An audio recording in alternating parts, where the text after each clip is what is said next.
So I've had to start feeding the guineas on top of the barn because our ducks will not let them eat otherwise. So I've started feeding the guineas up here on the roof because it's the only place the ducks can't get. But the guineas are doing great. We no longer lock them up at night. They roost usually in this tree right behind me here.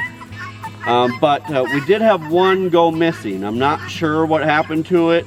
We haven't really found any evidence of it, but all of a sudden there was just one gone. The 9 that are still here are doing great, and they're actually starting to get a lot more adventurous. I see them now way down at the other end of our pasture, and they're starting to go in the garden now and pick bugs off the plants in the gardens, which is really what we wanted them to do.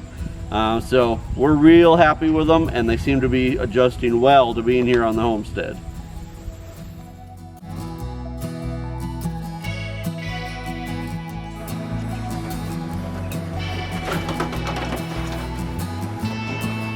So first of all, I brought them another cucumber. They still love the cucumbers, and we're still getting cucumbers out of the garden, but they are almost done. They're looking pretty rough, but we're still getting a few.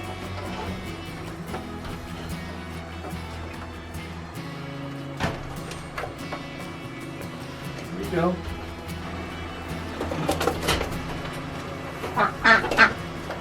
This week, they started laying. Now we've only gotten a few so far, but that's exciting news because I was starting to get really worried that, I don't know, there was something wrong, but I watched videos on another channel, a channel called Slightly Rednecked, and he had a video. He does a lot of quail raising, and he had a video about some of the main reasons why quail won't lay, and he said one of the main reasons is insufficient lighting. Now it's kind of dark in this pen, so he said they need at least 14 hours of light a day in order to lay eggs on a regular basis. So this week I went out and I bought this LED shop light to put in here, and I put it on a timer so it comes on at 6 a.m. and goes off at 8 p.m.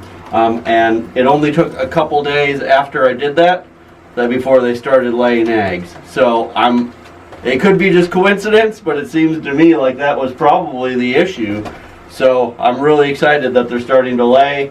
The other thing is they are using the automatic water that I built for them last week. If you haven't seen that video, I'll put a link up there.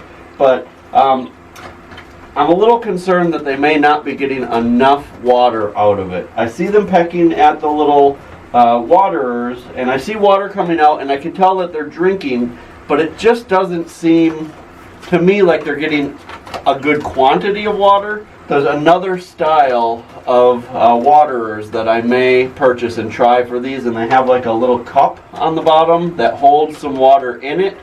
I'm really considering that. I'm going to give this a little bit longer so I can see how they do. But again, I'm just really concerned that they may not be getting enough water out of this. So I'll keep you guys updated on how that's going. But in general, the quail are doing great.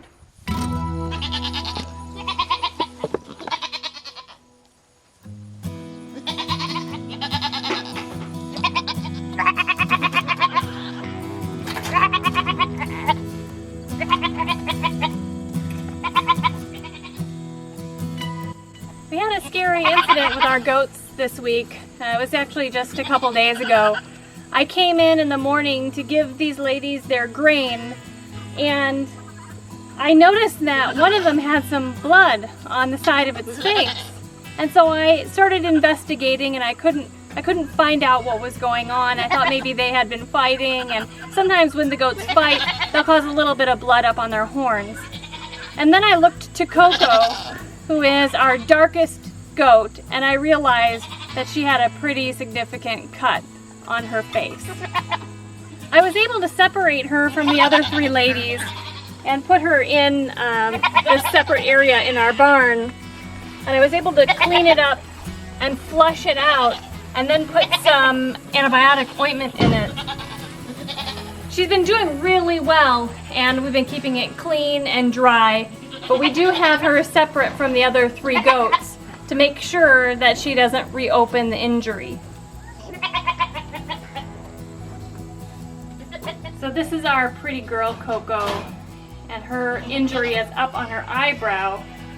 And she's been doing so well. She's a little scared. We gave her the tetanus antitoxin too, just to make sure to keep her safe in case she would develop tetanus. And she's doing so much better. There's no evidence of any infection, and she's acting normally. She's just a little sad that she is separated from her sisters and from her mom. But she is one pregnant girl right now. She's a first freshener, and we are expecting babies from her in October, along with hopefully babies from her 2 other sisters. And at that time, we will actually put Rory, their mom, back in with our buck so that she can have spring babies. We're so happy to have them, and we're so excited to have baby goats on the homestead again.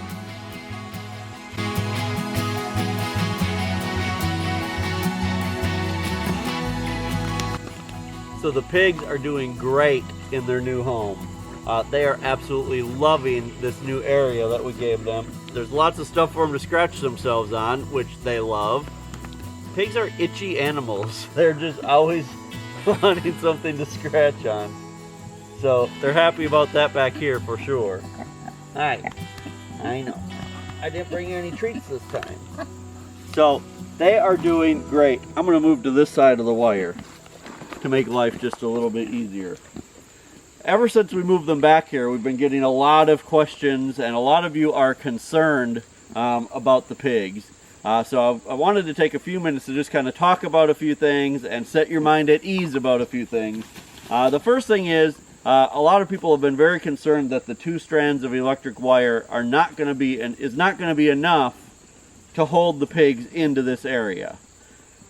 The reason we went with this system, before we actually even became full-time homesteaders, when we were still living in the city, we purchased a course from Joel Salatin. Now, a lot of people know Joel Salatin as the guy who raises, pastured chickens, but he also raises hundreds and hundreds of pigs, and he raises most of them in wooded areas like this. And this is the system that he uses to confine all of the hogs that he raises. In fact, he doesn't even use 2 wires. He only uses 1 wire to confine them.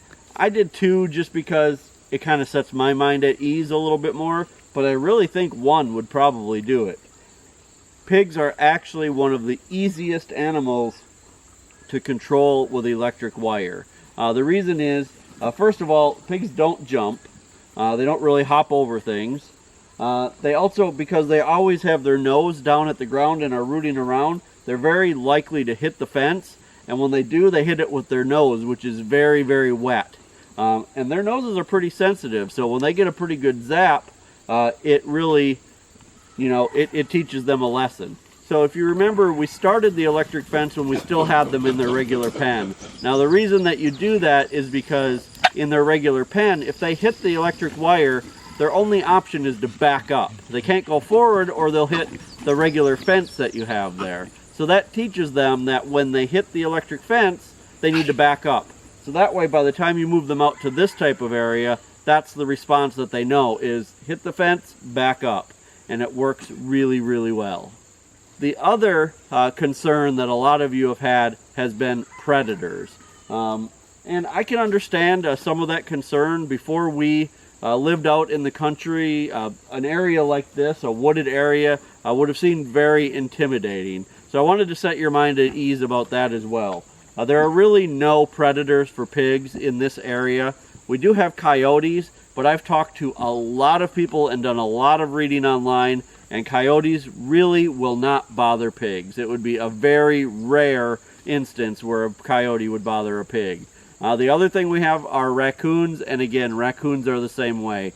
And just to give you some idea as to where we are on the property, this pen, even though it's in the woods right on the edge of our pasture, and it's actually only about maybe 200 feet or 300 feet from where their original pen was. So it's not like we're way far back in the woods. From here I can see all of the other animals that are out in the pasture. So it's not a very secluded area.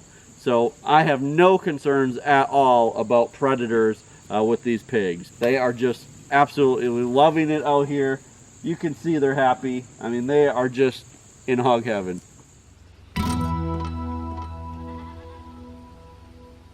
Over the summer, we realized that our rabbit herd of 10 does and 2 bucks was just a little bit more than what we could handle. So we have downsized to 2 of the silver fox does and a buck, and 2 New Zealand California crosses, does and a buck. So that is the herd that we'll be sticking with for a while. It's starting to cool off here in southern Missouri, and all of this week the highs are only about 80 degrees, which means that it's cool enough for us to start breeding again. And we are really excited. We're gonna do a small breeding session with only 4 does. We're gonna breed 2 of our silver fox does and 2 of our New Zealand does so that we can just have a little bit more meat for over the winter. Well, you guys, I hope that you enjoyed coming along around to see the animals and just get an update of how they're all doing. I hope that this helped set your mind at ease a little bit about the pigs and some of the concerns that you guys have had.